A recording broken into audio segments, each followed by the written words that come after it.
Black Army dad kicked out of son's school talent show until Navy SEALs made everyone regret it. 5 years had passed since that night at the school. The town had changed. People had changed. But one thing stayed the same. Elijah Ward still woke up before the sun, still made his coffee the same way, still sat on his porch in the quiet hours, watching the sky light up. This morning was no different. Steam rose from his mug as he leaned back in his chair, breathing in the cool air. But now, he wasn't alone.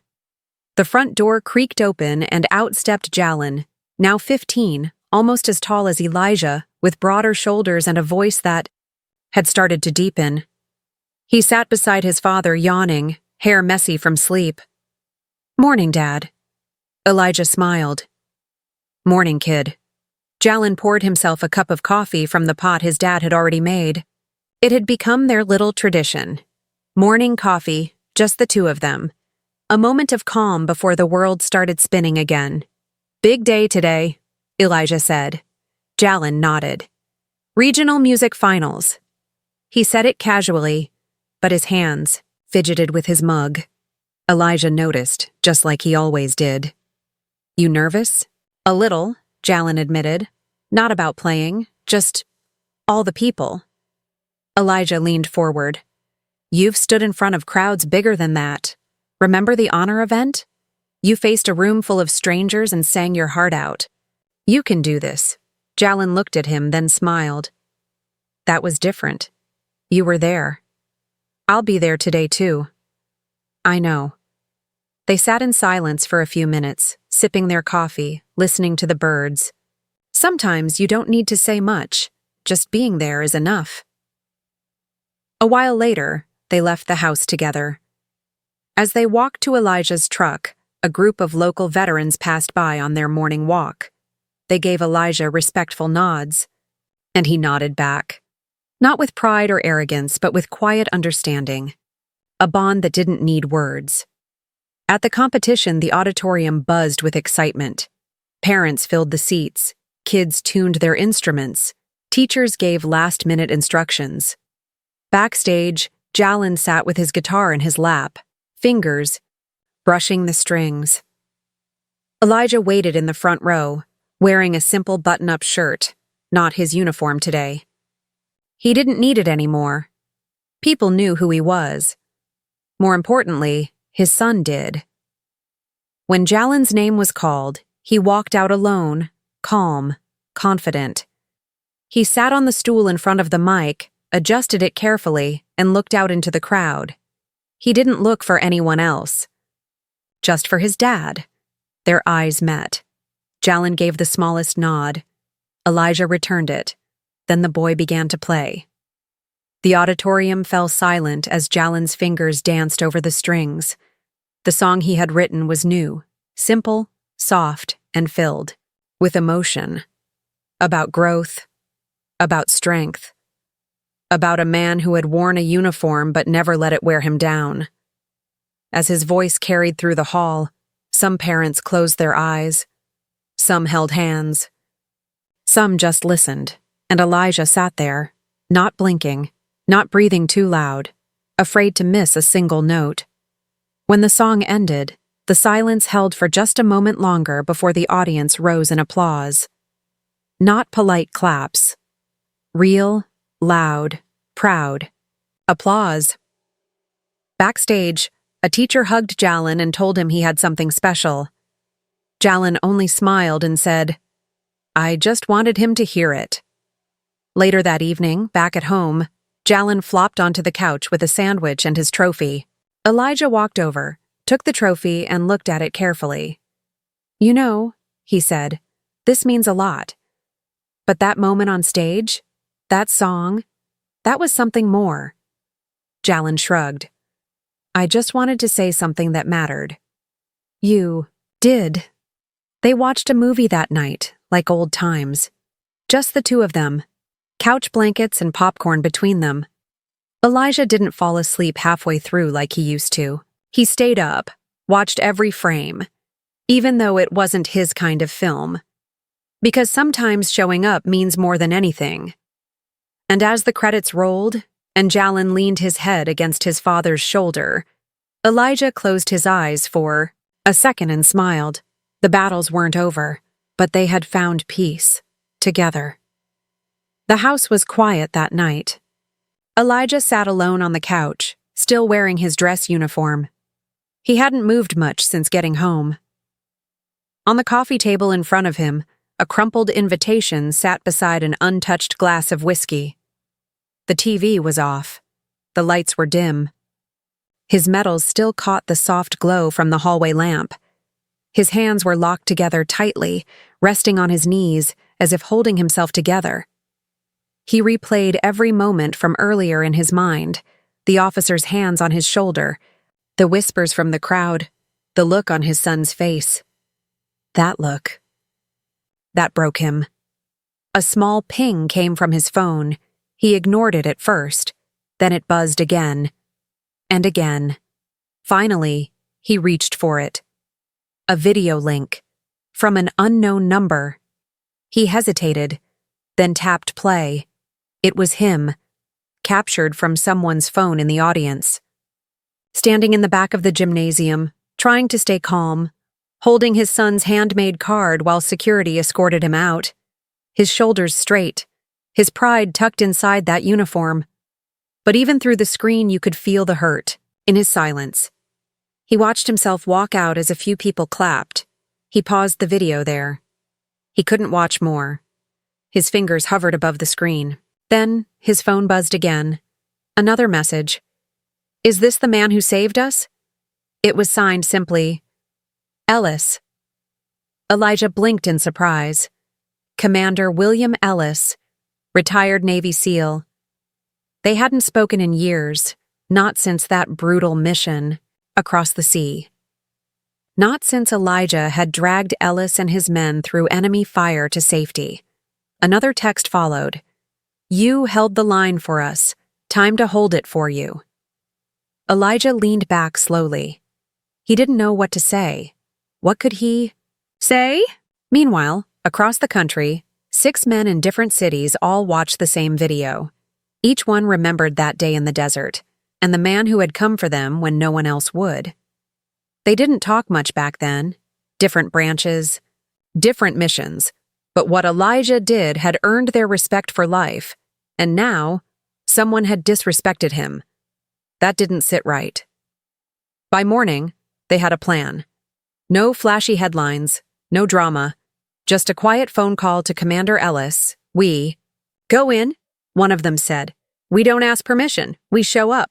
Back in town, Jalin hadn't gone to school the next day. He didn't even come out of his room. Catherine tried knocking, but he kept the door locked. He barely spoke, barely ate. When she asked him what was wrong, he only said one thing. "They made my dad leave, for nothing." At first, Catherine thought he was overreacting, but when she finally saw the video, she sat at the kitchen table and cried. That wasn't the man she'd divorced. That was the man she had once loved. The man she had once called her hero. She called Elijah, but he didn't pick up. So she called again, and again. No answer. That night, Elijah sat in the dark until sunrise, and when the knock came at the door, sharp, military style, he opened it slowly. There stood Commander Ellis. Older now, gray around the edges, but his posture, his presence, still sharp as ever. Behind him, 5 men, each one a SEAL Elijah had saved. No one said a word at first. Then Ellis stepped forward and nodded. "You saved 6 lives that night. Now it's our turn." Elijah didn't know what to say. He just stepped back, opened the door wider, and said one word. "Come in." The living room filled quickly. Old friends, old soldiers, new purpose. Jalin came out of his room, rubbing sleep from his eyes. He froze when he saw the 6 men, all standing in uniform. His eyes widened. "Are you the ones from the mission?" One of them smiled. "He told you about us?" Jalin shook his head. "No, I read it. I found the medal case. I looked it up." Elijah looked surprised. You didn't say anything, he said quietly. I didn't know how, Jalin replied. But I know who you are, Dad. The room fell silent again, but this time, it wasn't heavy. It was full. Of respect, of memory, of something real. Ellis finally spoke again. You were silenced in front of your son, in front of your town. We can't let that stand. So, what do you want to do? Elijah looked at his son, and Jalin, young but wiser now, answered for him, We stand. The next morning, the town was quiet, but something had changed. In a modest community center off Oak Street, the hum of activity had already begun. The space was usually used for bingo nights and weekend potlucks, but now it had been quietly transformed into something else. A mission room. On a whiteboard stood Elijah's name, underlined. Above it, one question. Why was he removed? Commander Ellis stood at the center, sleeves rolled up, coffee in hand, already directing the operation, like it was a combat zone. The rest of the team, Doc, Reaper, Ghost, Guan, and Boomer, had scattered across the small room with laptops, files, and maps of the school campus. We're not here to make noise, Ellis said, calmly but firmly. We're here to uncover the truth, whatever it takes. Boomer, the biggest of the six, nodded. Quiet justice, the kind they'll never see coming. Elijah sat in the corner, arms crossed. He hadn't wanted any of this. He had lived most of his life avoiding the spotlight.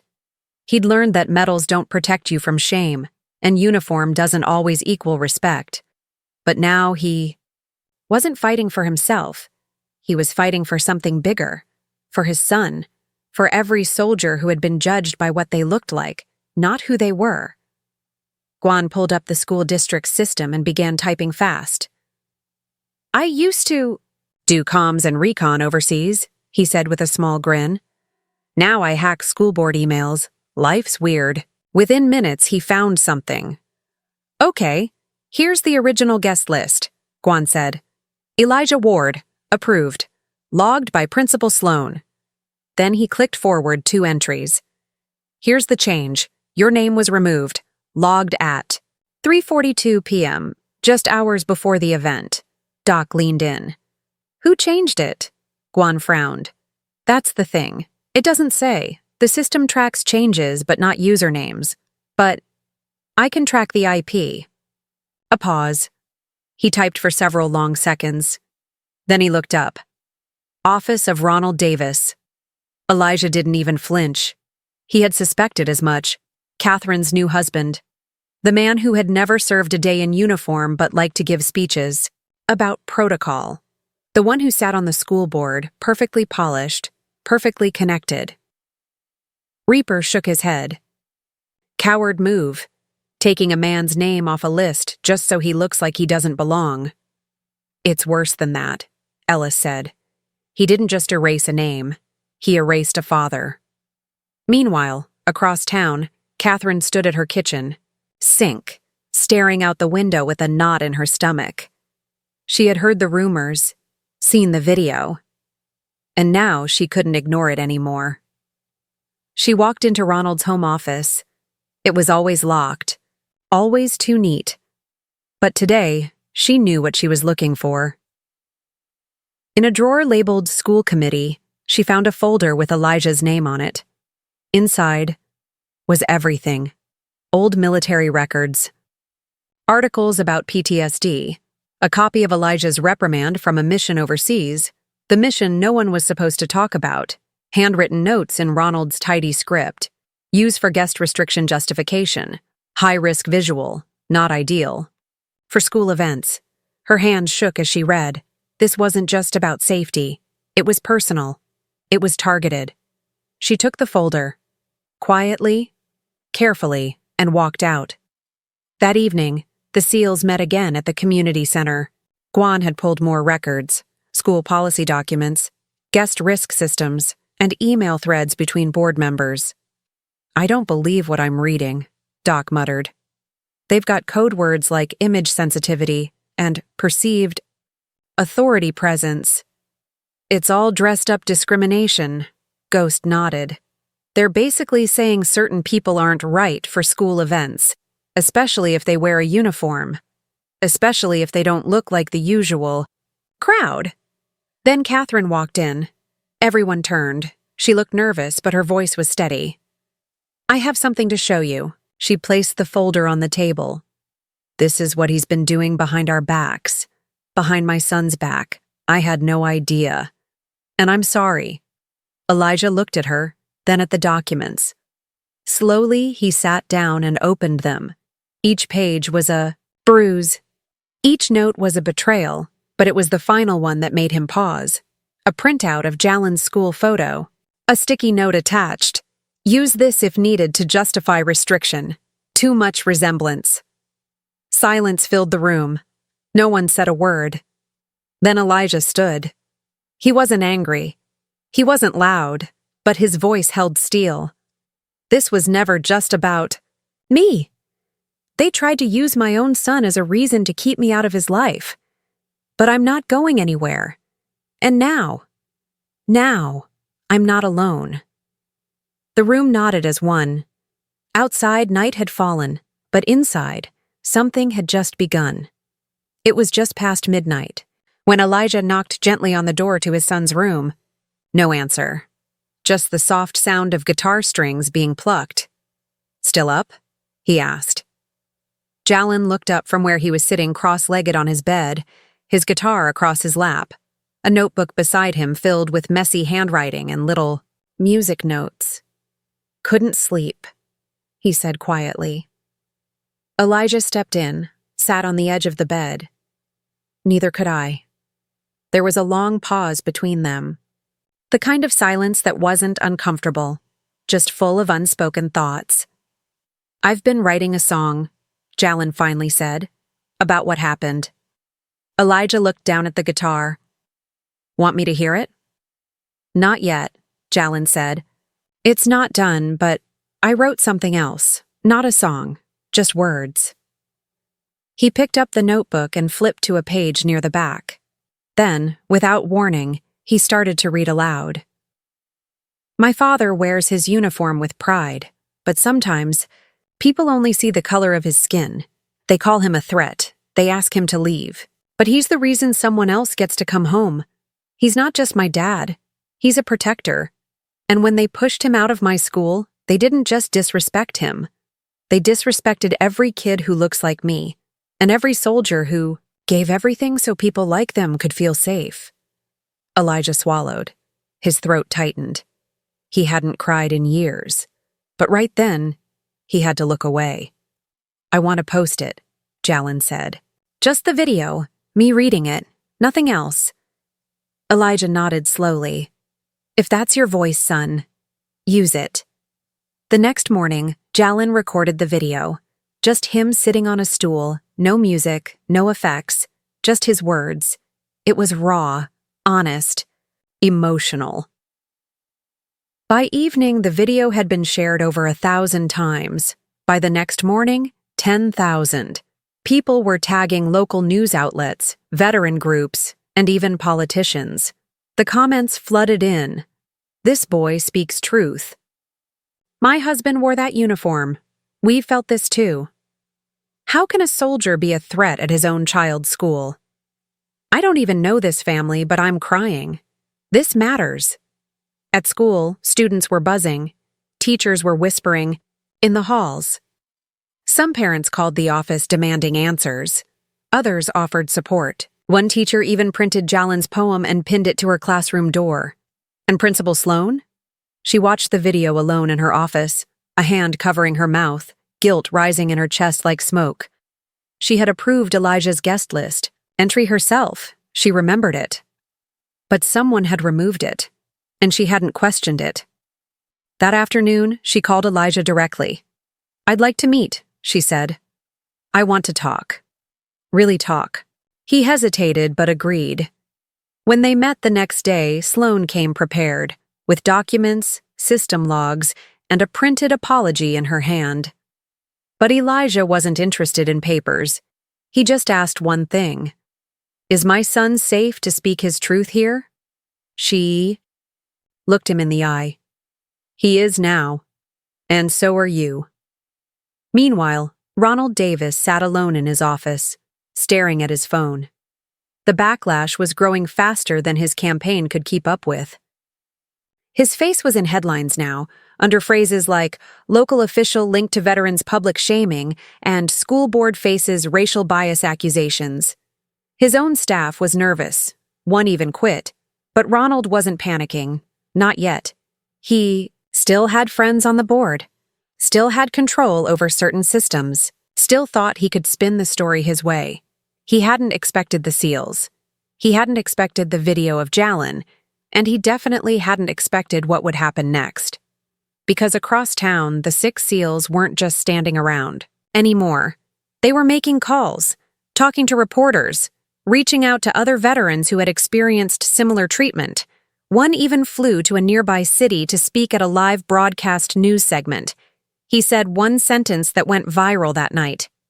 If Elijah Ward isn't safe in uniform in front of his own child, none of us are.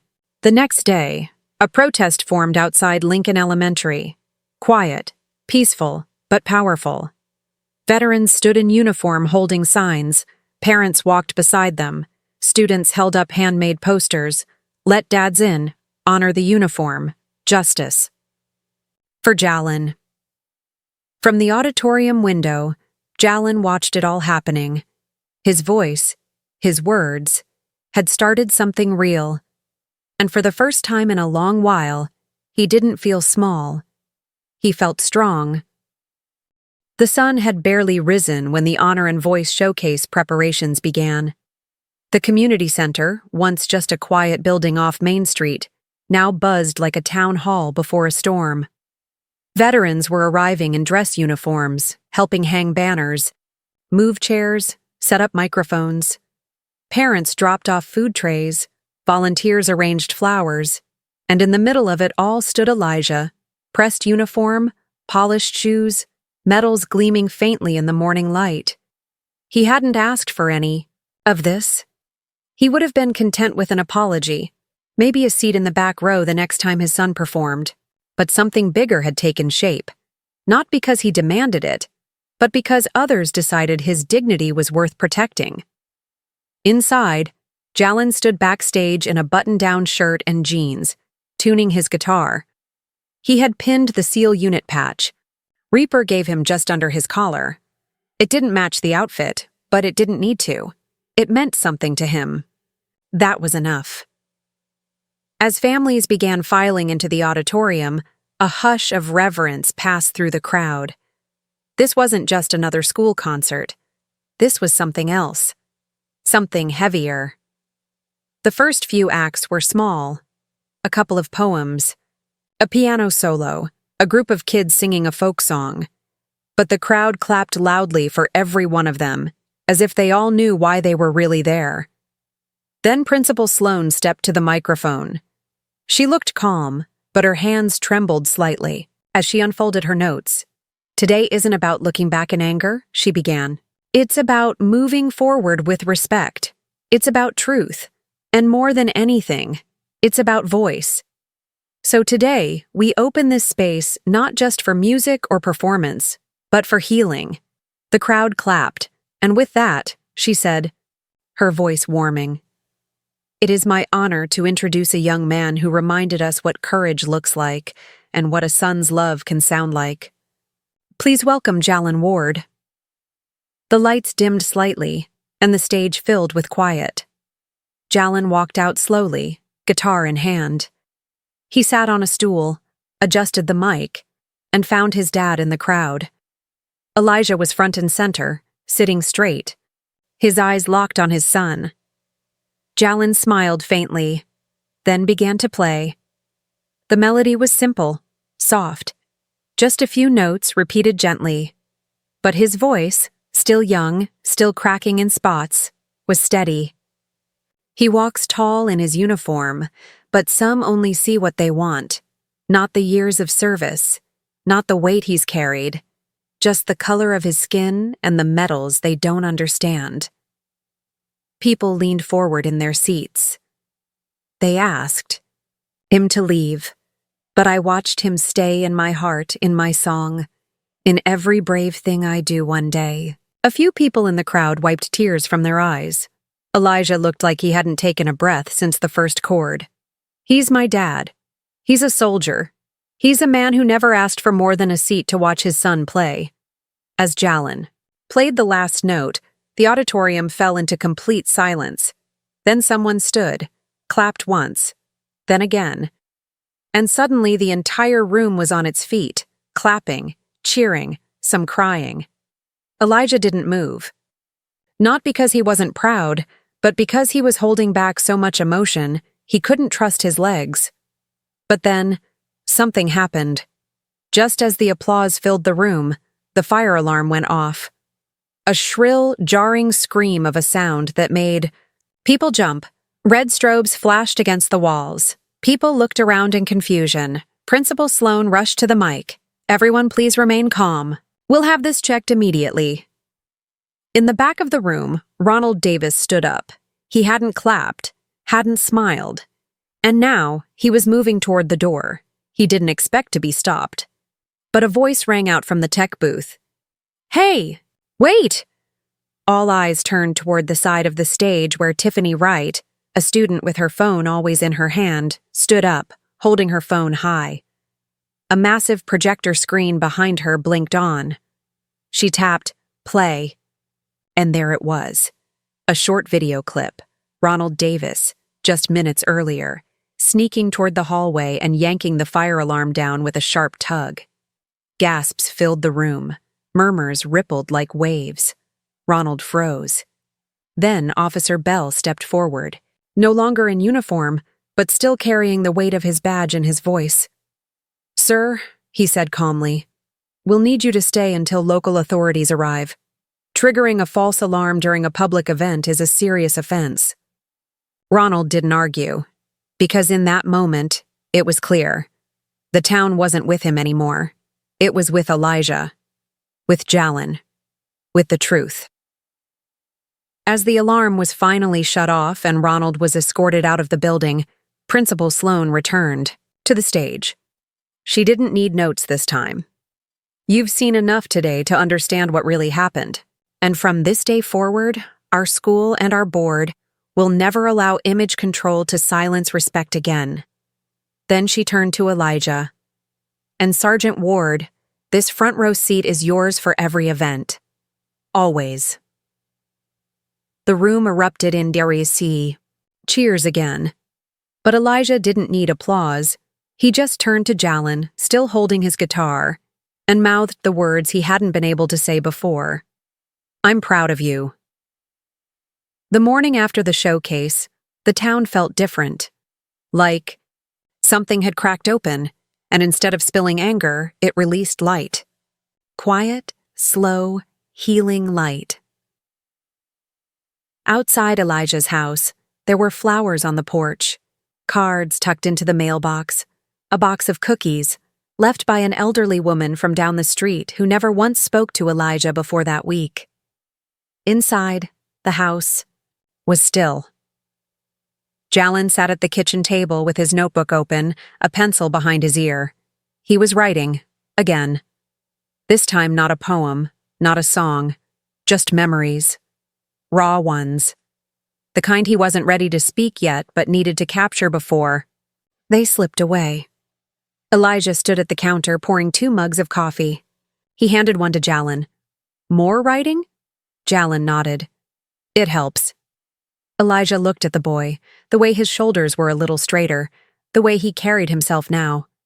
There was something new in him. Not just confidence, but something deeper. Like he'd seen what people are really capable of, both good and bad, and chose to speak anyway. "I've been thinking," Elijah said slowly, "about the school, about what comes next." Jalen looked up. Elijah continued. "They offered me a spot on the school board." Jalen raised his eyebrows. "Seriously?" "They want me to be part of rewriting the guest policy. The community wants to name their center after me. It's a lot." Jalen thought for a moment, then shrugged. Seems fair. It's not about being fair, Elijah said. It's about being useful. If I say yes, I don't want it to be a pat on the back. I want it to mean something. It already does, Jalen said quietly. It means I don't have to explain who you are anymore. People already know. Later that day, there was another knock at the door. When Elijah opened it, Catherine stood there, holding a plastic tote filled with some of Jalen's clothes, a framed picture and a worn-out teddy bear he'd forgotten about years ago. I thought I'd bring a few of his things, she said softly. Elijah nodded and stepped aside. They didn't say much at first. Catherine placed the box near the stairs and stood awkwardly in the living room, running her fingers along the back of the couch. Finally, she spoke. I didn't know about the alarm, she said. Not until afterward. I saw the video. And, Ronald, she trailed off. But Elijah already knew what she meant. He's gone, she added. Moved out this morning. His office is being investigated. The school board is calling emergency meetings. I'm not surprised, Elijah said. But I am sorry for you. Catherine shook her head.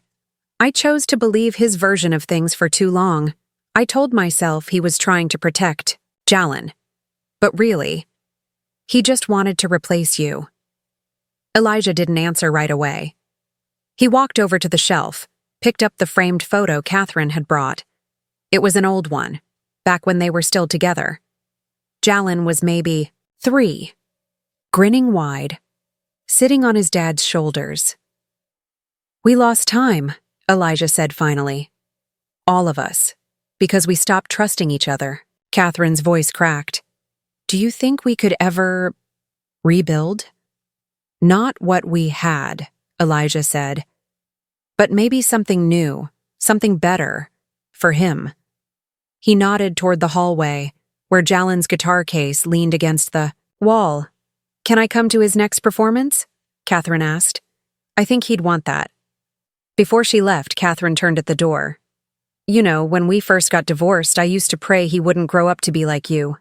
Elijah looked up, surprised. But now? She said, her voice breaking again. Now I hope he does. The following week, the school hosted a meeting for parents, students, and staff. It wasn't publicized like the talent show.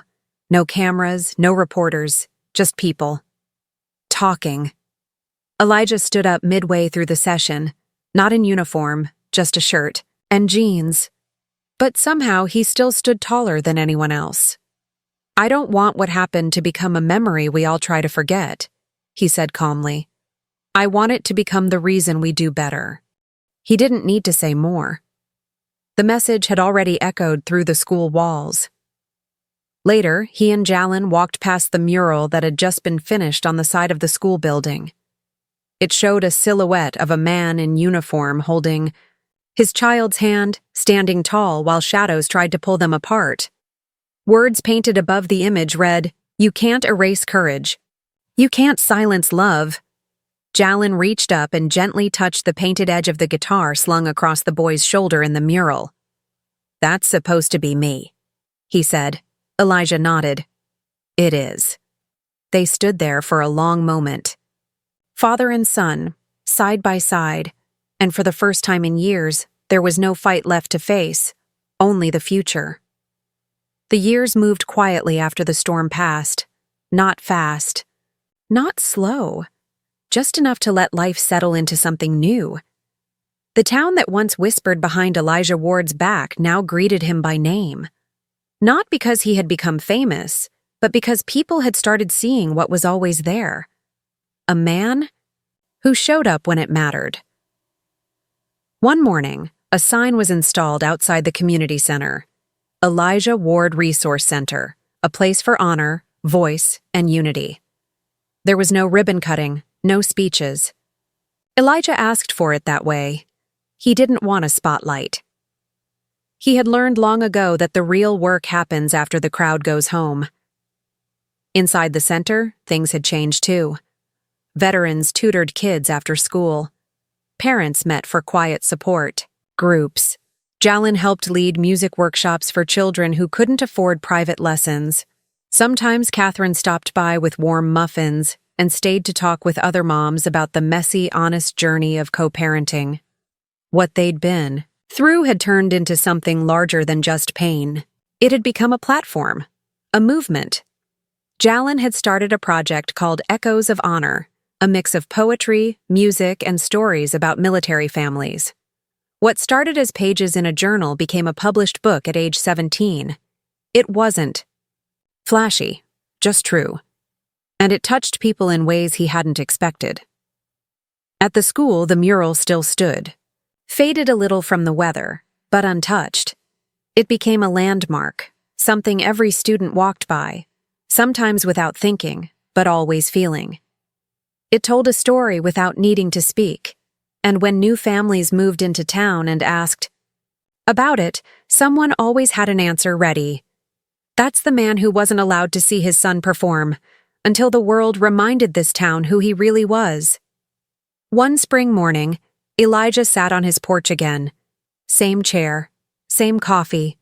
But things were different now. The silence no longer felt like loneliness. It felt like peace. Behind him, the front door opened. Jalen stepped out, now taller than his father, with a musician's hands and an old soul in his eyes. He was almost grown. They sat for a while, watching the sunrise. Then Jalen said, "I've got a competition today, remember?" "Of course," Elijah said, smirking. "You nervous?" "Not about the song," Jalen said. "But would you come up and play the last chorus with me?" Elijah blinked. "Me?" "Yeah, I wrote it for you. Now I want to finish it with you." Elijah sipped his coffee and nodded slowly. "Then I'll be there." Later that evening, the auditorium was filled again, not with tension, but with expectation. Familiar faces smiled from the crowd. Veterans in uniform sat beside teachers and families. This time, no one checked any lists. And when Jalen took the stage, he didn't stand alone. Elijah walked out beside him. No alarms, no officers, no fear, just a father and son, ready to tell the world their story through music. The song was new, a mix of guitar and voice. It spoke of loss, of identity, of the long road between silence and being heard. And when the last chorus came, Elijah joined in. His voice wasn't perfect, but it was strong, real, grounded. They said he didn't belong, but I knew better all along. He stood tall, through every door they tried to close, and now the world finally knows. The crowd stood, not because they were told to, but because they had to. It wasn't just applause, it was a thank you for telling the truth, for surviving the noise, for turning shame into something sacred. Afterward, people came up to shake Elijah's hand.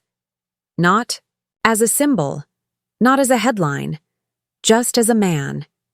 And as he stood next to Jalen, arms around each other's shoulders, Catherine walked up, her eyes shining with quiet pride.